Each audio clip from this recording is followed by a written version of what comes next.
Hi hello I'm doctor Niloufer అండి. నేను యూట్యూబ్లో హెల్త్ గురించి మోటివేషన్ గురించి వీడియోస్ చేస్తూ ఉన్నాను. ఇంతకుముందు మీరు నా వీడియోస్ చూడకపోతే వెంటనే చూడండి అండ్ లైక్ చేసి ఖచ్చితంగా సబ్స్క్రైబ్ చేసుకోండి. ఇవాళ మన టాపిక్ అయితే అంబులేటరీ బ్లడ్ ప్రెషర్ మానిటరింగ్ అనే దాని గురించి. మరి మనం టాపిక్లోకి వెళ్ళిపోదాం. మామూలుగా నేటి రోజుల్లో బీపీ అనేది చాలా మందికి హై బీపీ అనేది ఎక్కువైపోయింది. మరి ఈ హై బీపీని కంట్రోల్ చేసుకోకపోతే గుండెకు సంబంధించిన రక్తనాళాలకు సంబంధించిన చాలా రకాలైన దుష్ఫలితాలు రావడానికి అవకాశం ఉంటుంది. మరి ఈ బీపీని కంట్రోల్ చేసుకోవాలంటే ముందు అసలు బీపీ ఉందని గుర్తించటము అనేది చేయాలి. మరి చాలా మందిలో డాక్టర్ దగ్గరికి వెళ్ళినప్పుడు బీపీ చూసినప్పుడు బీపీ కనబడకపోవచ్చు. తర్వాత వేరే వేరే ఒత్తిడుల కారణంగా కానీ లేకపోతే వేరే వేరే పనులు చేసేటప్పుడు బీపీ పెరుగుతూ ఉండొచ్చు. అలాంటి బీపీని గుర్తించకపోవటం వల్ల ఈ దుష్ఫలితాలు రావడానికి అవకాశాలు పెరుగుతున్నాయని పరిశోధనలో తేలింది.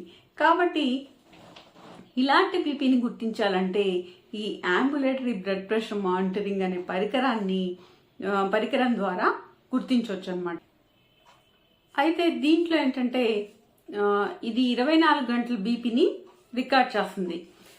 మరి మనము సహజంగా పనులు చేసుకుంటున్నప్పుడు లేకపోతే నిద్రపోతున్నప్పుడు ఏ ఏ పని చేస్తున్నా కూడా రోజు మొత్తంలో ఏం పని చేస్తున్నా కూడా బీపీ ఎలా ఉంటుంది అనే దాన్ని అది రికార్డ్ చేస్తుంది అనమాట. దీన్ని నడుముకి ఒక బెల్ట్ లాంటిది కట్టి దానికి అమరిస్తారు.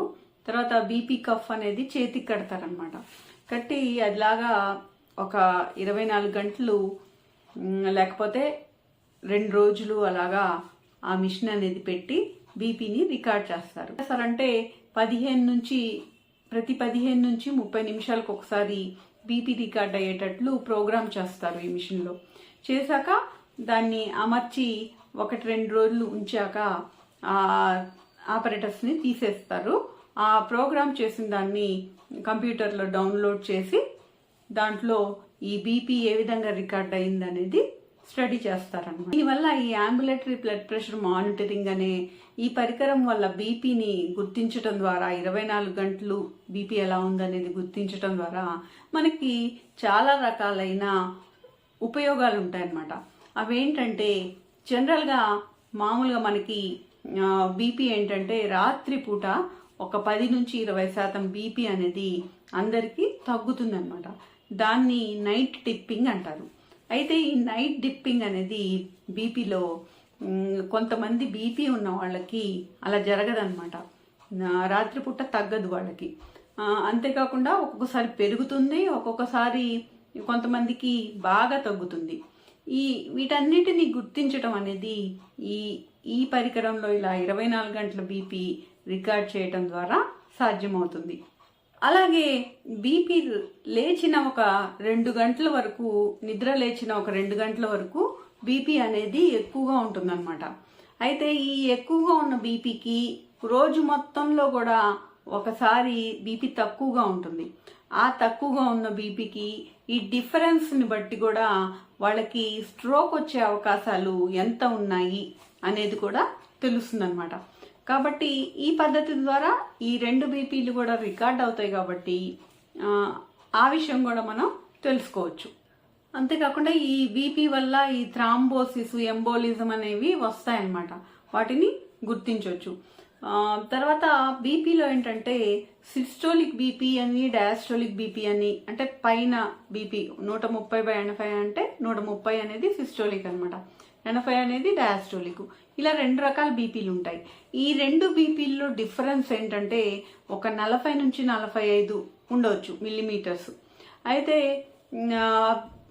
కొంతమందిలో ఆ డిఫరెన్స్ అనేది 25 కంటే తక్కువ ఉంటుంది. అప్పుడు వాళ్ళకి ఈ కంజెస్టివ్ హార్ట్ ఫెయిల్యూర్ అనేది డెవలప్ అవుతుందనేది గుర్తించవచ్చు. అలాగే ఈ డిఫరెన్స్ అనేది 100 కంటే ఎక్కువ ఉంటే వాళ్ళలో రక్తనాళాలు బాగా స్టిఫ్గా అయిపోయాయని చెప్పి అర్థం అనమాట. లేకపోతే అయోటిక్ వాల్వ్ అని ఉంటుంది, దాంట్లో ఏదైనా లీకేజ్ ఉందని కూడా తెలుస్తుంది అనమాట. నార్మల్ కంటే ఒక 10 మిల్లీమీటర్లు ఎక్కువగా ఉన్నప్పుడు హార్ట్ అటాక్ వచ్చే రిస్క్ 20% ఎక్కువ అవుతుందని కూడా పరిశోధనలు చెప్తున్నాయి అనమాట. ఈ విషయాలన్నీ కూడా ఈ అంబులేటరీ బ్లడ్ ప్రెషర్ మానిటరింగ్ ద్వారా మనము బీపీ ఎప్పుడు ఎలా ఉందనేది తెలుసుకోవటం ద్వారా తెలుసుకోవచ్చు.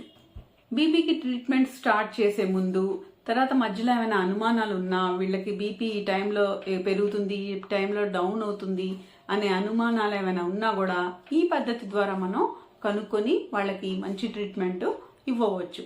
ఇవే కాకుండా కొంతమందికి వైట్ కోట్ హైపర్ టెన్షన్ అంటారు. అంటే డాక్టర్ దగ్గరికి వెళ్ళినప్పుడు బీపీ కనబడుతుంది, మామూలు టైంలో వాళ్ళకి బీపీ ఉండదు, అలాంటిది గుర్తించవచ్చు. తర్వాత లో బీపీ ఉన్న వాళ్ళకి గుర్తించవచ్చు. అంతేకాకుండా మాస్క్డ్ హైపర్ టెన్షన్ అంటారు. అంటే వాళ్ళకి ఏదో ఒక టైంలో బీపీ పెరుగుతూ ఉంటుంది అనమాట,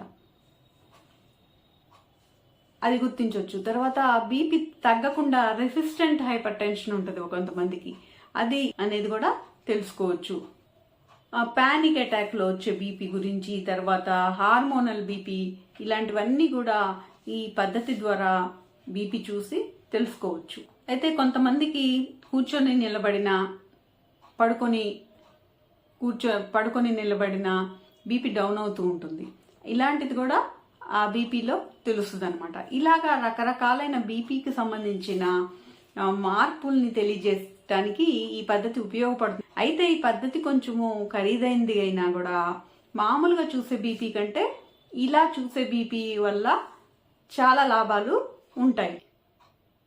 వీళ్ళలో బీపీ ఉన్న వాళ్ళలో రిస్క్ని కనిపెట్టి జాగ్రత్త పడటంలో ఈ పద్ధతి చాలా ఉపయోగపడుతుంది.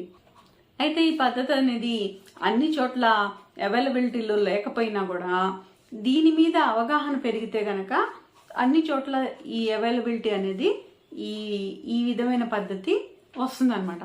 అందుకని ఈ టాపిక్ గురించి మీకు తెలియజేయాలని నేను చెప్తున్నాను. మరి ఈ టాపిక్ మీకు నచ్చితే వెంటనే లైక్ చేసి షేర్ చేయండి. ఏమైనా డౌట్స్ ఉంటే కామెంట్ రూపంలో తెలియజేయండి. అండ్ సబ్స్క్రైబ్ చేసుకుని నోటిఫికేషన్ ఆన్ చేసుకుంటే ఇలాంటి మరిన్ని మంచి వీడియోస్ మీరు చూడగలుగుతారు. And thank you for watching. మరొక వీడియోలో మళ్ళీ కలుద్దాం.